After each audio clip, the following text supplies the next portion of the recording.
Новый учебный год не за горами, а это значит, что школьники Сосногорска скоро вновь сядут за парты. То, в каких условиях получают знания дети, очень важный вопрос.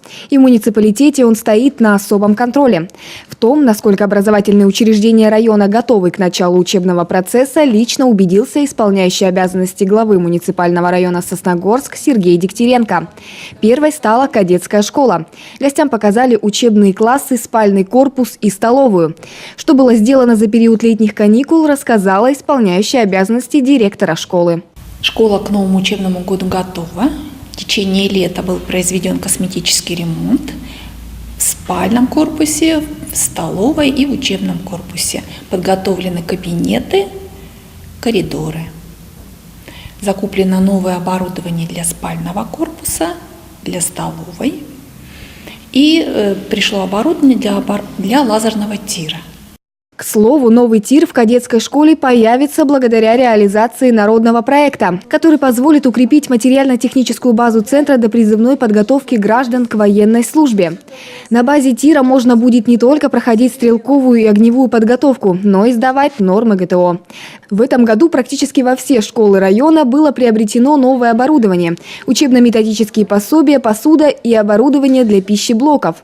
Еще в прошлом году район выделил достаточно большую сумму на обеспечение первичных мер пожарной безопасности и исполнение предписаний Госпошнадзора. В целом, на все учреждения сферы образования из бюджета района на эти цели было выделено 8 миллионов 16 тысяч рублей. Эти средства позволили закрыть самые острые проблемы. Те школы, которые я осмотрел, в принципе, готовы на все 100% к новому учебному году. Кабинеты отремонтированы, чисто, покрашено, побелено, оборудование в исправном состоянии, все школы оснащены всем необходимым оборудованием. Однако, как отметил Сергей Васильевич, проблемы все-таки есть.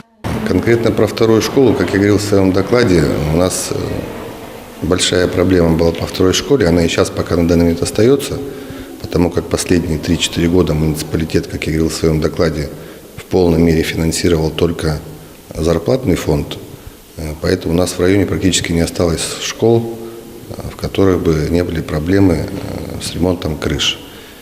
И особо остро эта проблема стояла вот в этой, можно сказать, старейшей школе нашего города. На настоящий момент этим вопросом занялись вплотную. В бюджете муниципалитета предусмотрены необходимые средства, и буквально уже на днях будет объявлен аукцион на проведение ремонта школьной кровли.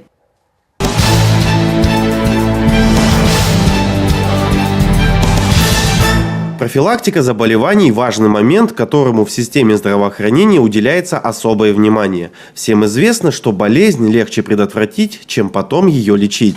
Теплее одеваться в непогоду, употреблять в пищу лук и чеснок, добавлять лимон в чай. Это то, что каждый из нас в силах делать самостоятельно. Но врачи рекомендуют не забывать и о прививочной кампании. Скоро наступает осенний период. Вы знаете, что мы очень активно в районе проводим прививочную работу по прививкам от гриппа. В прошлом году у нас доходило до 40% населения было привито. Это включая деток маленьких, подростков, школьников и взрослое население, и старшее поколение. И отсюда как раз то, что у нас снизилась смертность от болезней дыхательных органов дыхания. И снизилась значительно на 13,5%. Поэтому я хочу сказать, что осень близко. Пожалуйста, настраивайтесь. Это очень важная часть, и это самое главное – это ваше здоровье, потому что грипп опасен не сам по себе, а именно своими осложнениями. Отметим, что на этой неделе в Коме стартовала прививочная кампания против гриппа. В республику поступило более 100 тысяч вакцин для взрослых, сообщает региональный Минздрав. Федеральная поставка вакцины будет производиться партиями на протяжении всего осеннего периода. А вакцина против гриппа для детей ожидается уже в конце августа.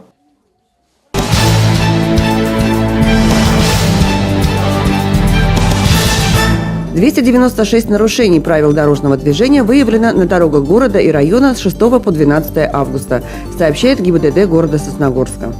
Всего же за минувшую неделю произошло 4 ДТП. Одно из них со смертельным исходом случилось 12 августа на трассе Ухта-Буктыл. Водитель иномарки на большой скорости въехал в стоящий на обочине КАМАЗ. Еще одна авария произошла в этот понедельник. Водитель КАМАЗа не справился с управлением, съехал в кювет и перевернулся. В результате аварии водитель грузового автомобиля скончался на месте до приезда скорой помощи. Горячая вода в квартирах сосногорцев появится не раньше 20 августа. В данный момент в городе продолжается реконструкция магистрального трубопровода. Ранее сообщалось, что окончание ремонтных работ произойдет 15 августа. Однако ввиду работы в труднодоступных участках специалистам подрядной организации требуется больше времени. Как сообщает пресс-служба компании Т+, перерасчет платы за услугу горячего водоснабжения с учетом отключения будет произведен всем потребителям в следующем расчетном периоде автоматически, в беззаявительном порядке.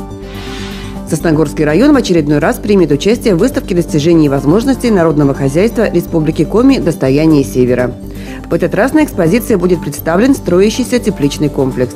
Реализация этого инвестпроекта в нашем районе позволит получать до 10 тысяч тонн свежих овощей в год. После ввода комплекса в эксплуатацию появится почти 300 новых рабочих мест. Расскажут посетителям выставки и о транспортных перспективах региона. В частности, о проекте «Северный широтный ход», который соединит Северную и Свердловскую железные дороги. Выставка начнет свою работу уже в эту субботу в Сыктывкаре. С 20 августа изменяется расписание движения автобуса по маршруту номер 103. Со следующего понедельника отправление с улицы Герцена по всем дням каждый час с 6 до 18 часов. Рейсов не будет в 7, 11, 13 и 16 часов. В обратном направлении автобус будет ходить с 7 часов утра до 7 вечера, за исключением рейсов в 8, в 12, 14 и 17 часов. Сообщает Сосногорское автотранспортное предприятие.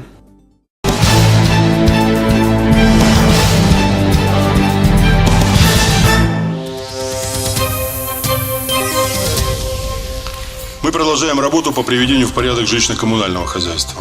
В прошлом году смогли заменить 72 километра ветхих тепловых и водопроводных сетей. Казалось бы, для кого-то это может быть не слишком большие показатели, но хочу сказать, что 3 года назад этот показатель был всего 3,2 километра.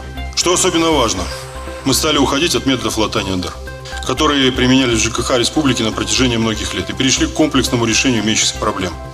Назову несколько примеров. Так, например, водоснабжение города Микунь в прошлом году действительно приступили к очень сложному проекту. Это строительство водочного модуля и нового водохранилища. Это позволит решить застарелую проблему с качеством воды для населения. Также выполнены ремонтные работы на очень проблемном участке, я бы сказал, размороженном полностью, Усинского водовода в Воркуте. Он сейчас восстановлен и работает без сбоев.